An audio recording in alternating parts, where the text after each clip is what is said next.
This video will teach you how to do the turkey work stitch. For this stitch, you do not want to put a knot at the end of your needle or at the end of your thread because we're going to leave a tail on the top side of your project. So put your needle down through your project and bring the thread, leaving a tail 3/4 of an inch long. And then we're going to do a locking stitch. Come over to the right a little bit and then go over that stitch to the left,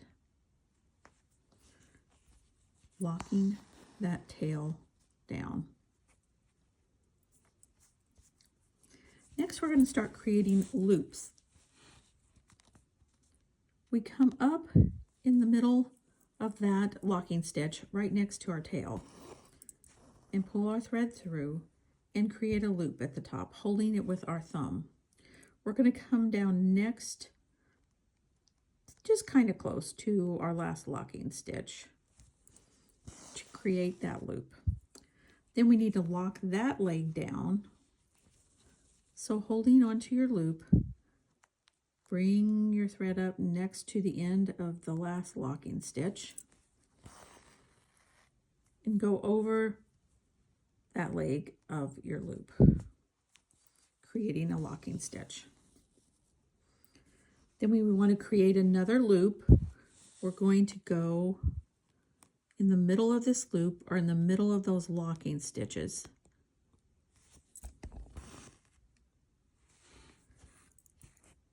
Those locking stitches, creating a loop.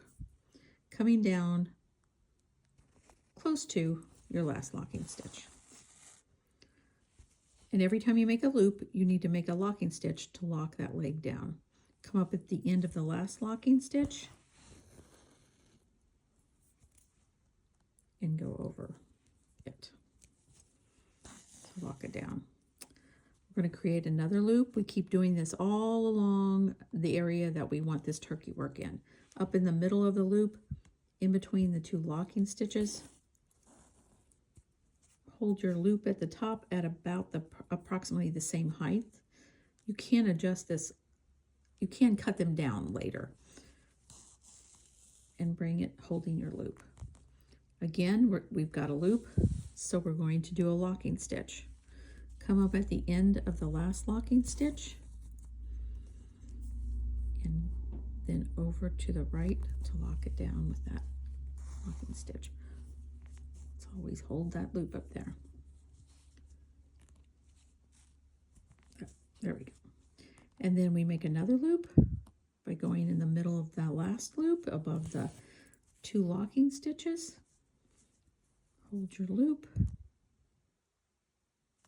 Come down, holding that loop. And we're going to make a locking stitch by coming up at the end of the last one. Whoops, lost my thread.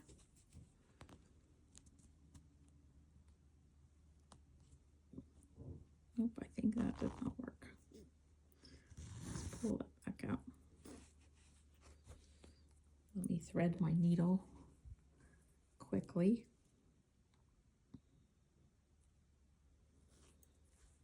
Okay, so we're back here and we're making our next loop. So take it over and we've made our loop and now we're going to do a locking stitch. So we're ready now to start a second row. To do that, we're going to come back under the first row close to it because you want them to be tight because you're going to fuzz them out at the top when you get done. So bring your needle up in the middle of that first stitch right there and make a loop. And bring your needle down to the back to make that loop. And then what do we have to do? We always have to lock down the tail of that loop. So come up in the middle of the loop,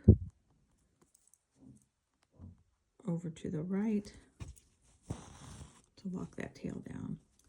Then we're going to come up back in the middle of the loop we just created. Make another loop. Come down next to our last locking stitch, holding that loop.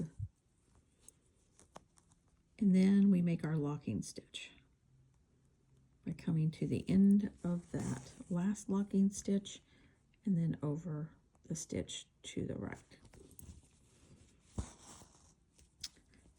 We'll again come in the middle of those two locking stitches in the middle of your last loop. It's just harder to see that. Hold your loop, come down next to the locking stitch while holding your loop, then come over to your last locking stitch and over that one. We'll do one more loop, coming back between your two last locking stitches. Make a loop.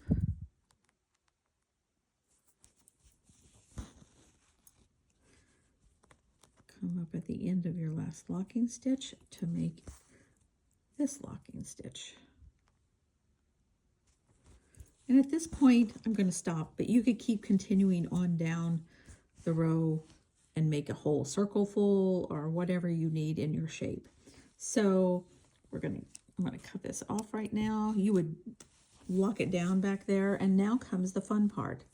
You get to take all these loops and cut them at the top, creating little fringes. And now most of the time you will want to trim your thread at the top because you're really going to start fuzzing up this thread with your fingernail. You might use the end of your needle. You want to break apart all those threads to make it look fuzzy and create maybe the center of a flower, and it'll be more fuzzy the more that you do that to it. So this is how you do a turkey work stitch. I hope you enjoy.